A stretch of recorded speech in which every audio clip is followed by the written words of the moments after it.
Parental discretion advised. And welcome back to What a Story. Today's guest is a podcaster, a comic. I present Brad Gosse. So, Brad, you do comedy. How long? Yeah. How long you been doing that? I started in 2012. I that's where I got the bug. I took a stand-up class at Second City, and I did my first 5 minutes at Absolute, and I was hooked.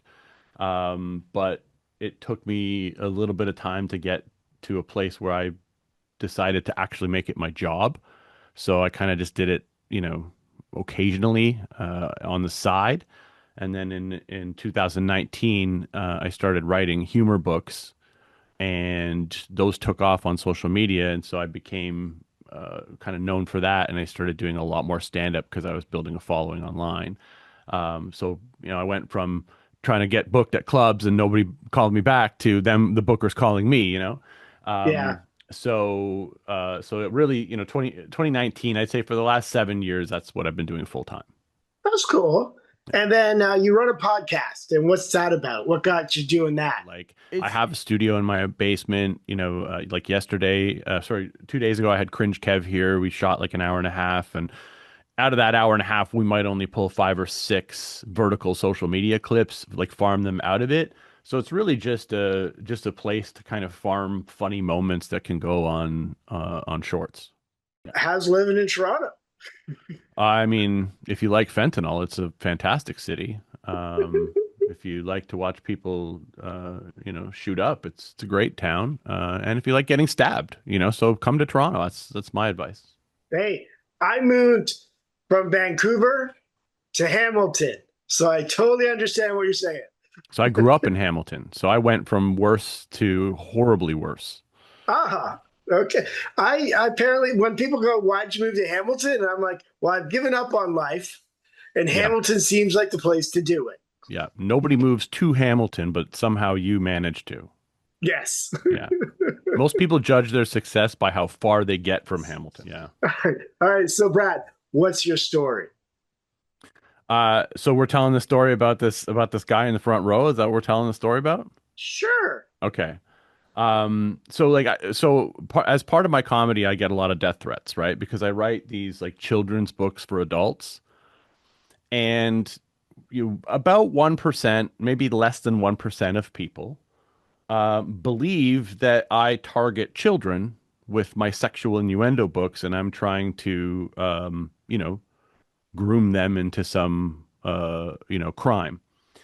And I'm happy with this because it's that this tiny percent of people are so easily agitated that I can get them to engage on my social media like nobody else, right? And they make up scenarios in their head about whatever they think is happening, and I just play with them because I know all the comebacks, I know all the answers. So I'm used to getting death threats, and like on social media, I'm used to getting death threats. And then I was doing a show at the Boardroom in Toronto, and nobody's ever like I had one guy say, "I'm going to be at your next show and I'm going to bludgeon you with a shovel." Like those were his exact words. And so I've never actually had anybody show up. And so this time I'm in the front, and this guy, okay, so I'm telling you all that to tell you there's absolutely no context for what happened, because I go and I do this show, and there's this giant Indian guy in the front row with his girlfriend, and he's sitting like this, all right? And you do stand up, so as soon as you see a guy like this, we got a problem, right? He's not having a good time. The last comics did not make him happy, and he's already decided he's miserable. And so of course I pick on him. And I do a lot of I shouldn't say I do a lot of crowd work. I'm no Matt Rife, but I do like a little bit at the beginning. Usually I kind of look around the audience, and I pick on a few people. And one of the things I used to do a lot was I would like stand at the front of the crowd, not say a word for 30 seconds till it got awkward, and I'd be looking around at people, and then I'd just start going smash, smash, pass, and the audience just dies because I broke the tension, and it's funny because I'm an old man, right? So I'm like, it's like this old man even knows this lingo, and then he's doing it, and it's like it's funny. So I get to this guy, and I said pass, and then I get to his girl, and I said smash. Well, he didn't like that at all. He was so mad. He said, "I'm going to need you to take that back." And I was like, "Did you want me to smash you?" And he's like, "Her, you need to take that back now." And I'm like, "All right, listen, buddy, we're doing comedy here. So you sat in the front row. Relax." And I turn to the rest of the crowd, and he says to me, "Take it back now. I've been charged before, and I'm not afraid to be charged again."